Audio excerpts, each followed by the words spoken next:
لام کے مطلب ہے لایانی باتوں سے بچنے والا۔ اب لایانی بات، سب سے اول جو لایانی باتیں ہیں وہ یہ ہیں کہ میرے خود کے اندر ایک دوسرے کی برائی، اس کی خامیاں مجھے اتنی نظر آتی ہیں کہ میری نظر میں اس سے بڑا حقیر اور ذلیل بندہ ایک بھی نہیں۔ ہر وقت جب دیکھو میری زبان پر اس کا شکوہ شکایت، جب دیکھو وہ لایانی بات۔ جبکہ حدیث کے اندر آتا ہے کہ جو عیب کسی کے اندر، جو کمی جس کے اندر نہ ہو، پھر اس کو کرنا، یہ کیا ہے؟ یہ بہتان ہے۔ جو عیب کسی کے اندر نہیں ہے اس کو پھر تم بڑھا چڑھا کر بات کر رہے ہو، یہ کیا ہے؟ یہ بہتان ہے۔ اور اگر کوئی ہے اس کے اندر جس کو تم بیان کر رہے ہو تو یہ غیبت ہے۔ اب کر لو تم لایانی بات۔ لایانی بات ہمارے 6 نمبر کے اندر بھی آتا ہے، ہمارے اکابر بھی بتاتے ہیں کہ لایانی باتیں دین کی باتوں کو ایسے ختم کر دیتی ہیں جیسے آگ سر لکڑیوں کو کھا جاتی ہے نا، ایسے لایانی بات، چھوٹی سی لایانی بات بھی دین کی ساری باتوں کو ختم کر دیتی ہے۔ جیسے استرا سر کے بالوں کو ختم کر دیتا ہے نا، ایسے ہی دین کی باتوں کو لایانی باتیں، بری باتیں، آپس کی غیبت، گلے، ایک دوسرے کی برائی، یہ میرے دوستو یہ ساری باتیں ختم کر دینے والی ہیں۔ لایانی باتوں سے بچو۔ یہ لایانی باتیں ایسی ہیں جیسے بیمار آدمی، بہت بڑا بیمار ہو اور اس کا مرض بہت کچھ بڑھ گیا ہو، اور اس کو ڈاکٹر یوں کہے کہ تم کو پرہیز کرنا ہے۔ جب آدمی پرہیز پہ قائم رہے گا تو انشاءاللہ پھر بیماری سے شفا ملے گی۔ اور بیماری بھی بڑھ رہی ہے، دوا بھی کھا رہا ہے اور پرہیز بھی نہیں کر رہا ہے، تو پھر یہ آج نہ تک کل بہت جلدی مر جائے گا، جلدی مرے گا، پھر یہ وقت سے پہلے مر جائے گا، کیونکہ یہ پرہیز نہیں کر رہا۔ علاج کرا رہا ہے، گھر والے طرح علاج کرا رہے ہیں، گھر والے پیسہ خرچ کر رہے ہیں، گھر والے آ رہے ہیں جا رہے ہیں، محنت کر رہے ہیں، کائے کے لیے کر رہے ہیں؟ کہ ہمارا بھائی، ہمارا باپ، ہمارا بیٹا، ہمارا پڑوسی یہ صحت یاب ہو جائے اور بچ جائے۔ لیکن نہیں، پرہیز نہیں کر رہا، پھر کیا ہوگا؟ گھر والے پھر تیرا علاج کرانا چھوڑ دیں گے۔ یہی حال آج میرے دوستو میرا اور آپ کا ہے۔ ہم تھے تو نبی کے امتی، کس لیے؟ کہ ہمارے اوپر دین نبوت والا کام ہمارے اوپر سونپا گیا تھا، لیکن آج ہم ایک دوسرے کی برائیوں کو، آج دوسرے کی خامیوں میں دیکھنے میں ہم پڑ گئے۔ اس لیے کیا ہو رہا ہے کہ پھر اللہ کی طرف سے ہماری مدد نہیں آ رہی۔ آج مسلمان کی خامیوں کو دیکھنے میں لگ گیا۔ اس لیے میرے بھائی دوستوں، لایانی باتوں سے بچو۔ چوتھا حرف کیا ہے؟ یا۔ یا کے معنی یقین کے ساتھ دین کے کام کرنے والا، یقین کے ساتھ دین کا کام کرنے والا۔ اب یقین کیسا ہے؟ یقین ایسا ہے، میں تو اپنی مسجد کی کارگزاری بتا رہا ہوں، جس مسجد میں میں امام ہوں اس وقت، مجھے یہ چوتھا مہینہ چل رہا ہے، چوتھے مہینے میں یہاں پر ابھی ایک جماعت بھی سیر و جگہ نہیں نکلی ہے، ایک جماعت بھی۔ اور مشورے میں جب امور گنے، ہاں بھائی تعلیم، تو تعلیم 1 2 3، 1 2 1 2، اصل تو 1 ملتی ہے، حد 2 ملتی ہیں، بہت کم چانس ہے کہ 3 مل جاتی ہیں۔ اور بیٹھنے والے کتنے؟ 6-7 جنے بیٹھنے والے ہیں۔ کیا ہے؟ نکو جی دھیان نہ رہی، میرے یوں نہ رہا، میں وہاں چلا گیا، میں وہاں چلا گیا، گھر کی تعلیم ترک ہو گئی، مسجد کی تعلیم ترک ہو گئی۔ تو یہ کیا ہے کہ یقین میرا کمزور ہے۔ یقین کی کمزوری، جب بھی اعمال چھوٹے گا یقین کی کمزوری پر چھوٹے گا، یقین کی مضبوطی پر نہیں۔ یقین کی مضبوطی، تبلیغ سے چاہیے جا رہا ہے کہ ہمارا یقین مضبوط ہو جائیں، تبلیغ سے چاہیے جا رہا ہے کہ ہم استقامت سے کام کرنے والے بن جائیں۔ ابھی تو تبلیغ کرنے والوں میں کمی ہے۔ جب آئینہ خود گندا ہوگا تو دیکھنے والے کو کیسا اپنا صاف چہرہ نظر آ جائے گا اس کے اندر۔ تو میرے دوستو، ہم تبلیغ کرنے والے ہیں، ہم امر بالمعروف اور نہی عن المنکر کرنے والے ہیں۔ کیا مطلب ہے اس کا؟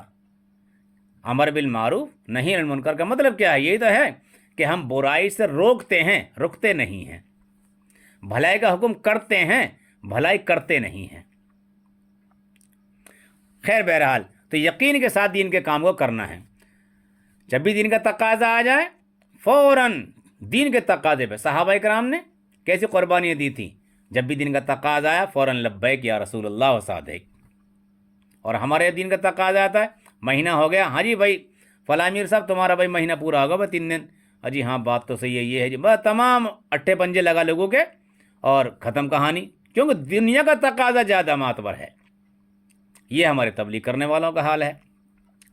اچھا، 5واں جو حرف ہے وہ کیا ہے؟ تا با لام یا غین. اب غین سے ہے، غین کے معنی غیب کے اوپر یقین رکھنے والا. یہ نچوڑ ہے بالکل تبلیغ کا. غین کے معنی غیب کی باتوں پر یقین رکھنے والا، ایمان رکھنے والا. ہم سب کا غیب پہ یقین ہے. بتاؤ اللہ کسی نے دیکھا ہو تو، نبی کسی نے دیکھا ہو تو، کسی نے نہیں دیکھا. کیا ہے یقین ہے؟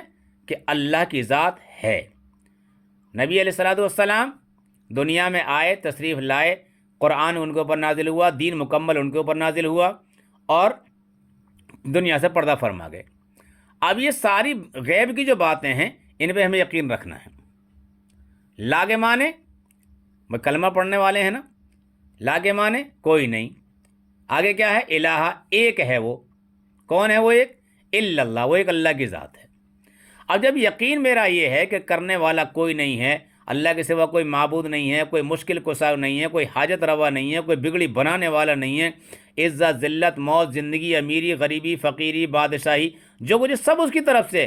میں ممبر پہ بیٹھ کے کرتا ہوں ان باتوں کو، ہم کرتے ہیں ممبر پہ بیٹھ کے ان باتوں کو، مصلی پہ بیٹھ کے کرتے ہیں ان باتوں کو، لیکن جب دین کا خود تقاضا خود سر کے اوپر آگے پڑتا ہے نا تو پھر رپٹ جاتے ہیں، پھر رپٹ جاتے ہیں. یہ کیا ہے؟ کہ استقامت نہیں ہے.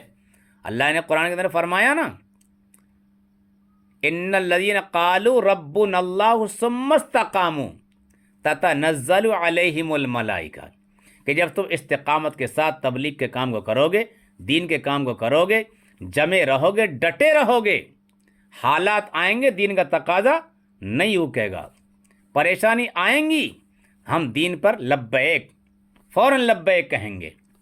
ہمارا دین کا کوئی بھی تقاضا یہ جو ہے ہفتے کا جو ہے گشت، مہینے کے 3 دن، گھر کی تعلیم، مسجد کی تعلیم اور ہفتے واری 2 گشت، یہ 5 کام جو ہیں تبلیغ کو باقی رکھنے کے لیے. ہمارا جو خود کا ایمان ہے وہی 5 کام باقی رکھنے کے لیے. اگر آدمی جب حرکت میں رہے گا تو یہ اس کا ایمان باقی رہے گا. باہر بنتا ہے، اللہ کے راستے میں بنتا ہے، اور یہاں مقام پہ رہ کر باقی رہتا ہے. اب لوگ جماعتوں چلے جاتے ہیں، چلے بھی لگا رہے ہیں، 4 مہینے لگا رہے ہیں، بیرون وقت لگا رہے ہیں، لاکھوں روپے خرچ کر کے جا رہے ہیں، لیکن جہاں تک مقامی محنت کا سوال ہے مقامی محنت پہ آ کر رپٹ جاتے ہیں. آج یہ کیوں ہے؟ وجہ یہ لاپرواہی ہو جاتی ہے. کیوں کرتے ہیں؟ فکر مند نہیں ہے ساتھی. تو بھائی اصل یہ کہ ہمیں غیب کی باتوں پر یقین رکھنا ہے. کچھ بھی ہو جائے ہمیں دین کے کام میں جڑنا ہے. ابھی میں نے قرآن کی آیت پڑھی نا، ثم استقاموا تتنزل، کہ جب ہم استقامت سے ڈٹے رہیں گے اور کام کو کرتے رہیں گے تو اللہ ہمارے کاموں کو تتنزل علیہم الملائکہ، ہمارے کاموں کے لیے فرشتے نازل ہوں گے اور فرشتے ہمارے کاموں کو کرائیں گے اور کریں گے.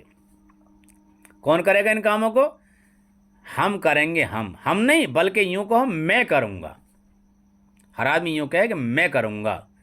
میں ہوں محمد صلی اللہ علیہ وسلم کا امتی ہوں، میں نے کلمہ پڑھا ہے، میرے اوپر دین کا حق ہے. جب ہر آدمی یہ سوچ لے گا کہ میں کروں گا تو انشاءاللہ بات بن جائے گی. یہ میرا کام ہے، یہ نہیں کہ ہمارا کام ہے. یوں کہو کہ میرا کام ہے. اپنے گھر کی ذمہ داری کو ایسے کہتے ہیں صاحب، بھائی میرے بیوی ہے، میرے بچے ہیں، بھائی یہ میں اپنے گھر کا ذمہ دار ہوں، میں کروں گا اور کون کرے گا؟ تو گھر کے کام کو تو کرے گا، دین کے کام کو کون کرے گا؟ گھر کے کام کو ہم کریں گے. گھر کے کام کو تو کرے گا، دین کے کام کو ہم کریں گے. دین کے کام کو تو مسجد کا امام کر لے گا. بھائی بیٹھ جاؤ، بھائی بیٹھ جاؤ، مشورہ ہو رہا ہے، بیٹھ جاؤ بھائی، بیٹھ جاؤ بھائی، گشت ہوا ہے، بیٹھ جاؤ بھائی، بیٹھ جاؤ بھائی، تعلیم ہو رہی ہے. سارے کام امام کے ذمہ. اذان پڑھے گا تو امام، نماز پڑھائے گا تو بھی امام، تعلیم کرے گا تو بھی امام. تو یہ سارے کام ہوتے ہیں. امام تو ایک رہبر ہوتا ہے بستی کو جوڑنے والا. خیر بات دوسری طرف چلی جائے گی. ہمیں یہ کام کرنے ہیں. تو یہ 5 لفظ جو ہیں ان 5 عملوں پر استقامت سے ڈٹنا ہے، ہمیں جمنا ہے اور کام اخلاص کے ساتھ کرنا ہے، اللہ کی رضا کے لیے کرنا ہے، کسی دوسرے کو دکھاوے کے لیے ہمیں نہیں کرنا. آتا نہیں وہی اقرائے مسلم کے اندر کہ جو بھی نیک کام کرے وہ اللہ کی رضا کے لیے کرے، اس میں دکھلاوا اور ریا نہ ہو. جب ہم اللہ کی رضا کریں گے تو چاہے ہم تھوڑا کریں، زیادہ نہ کریں، تھوڑا کر لیں لیکن اخلاص کے ساتھ کر لیں. آپس کی برائی، آپس کی بدگمانی، اس سے بچے میرے بھائی دوستو. اللہ تبارک تعالیٰ مجھے بھی عمل کی توفیق عطا فرمائے. اور جو بھی اس ویڈیو کو سنیں اللہ ان کو بھی سننے سے زیادہ عمل کی توفیق عطا فرمائیں۔ میرا نام محمد الیاس قریشی محمدی۔ السلام علیکم ورحمۃ اللہ وبرکاتہ۔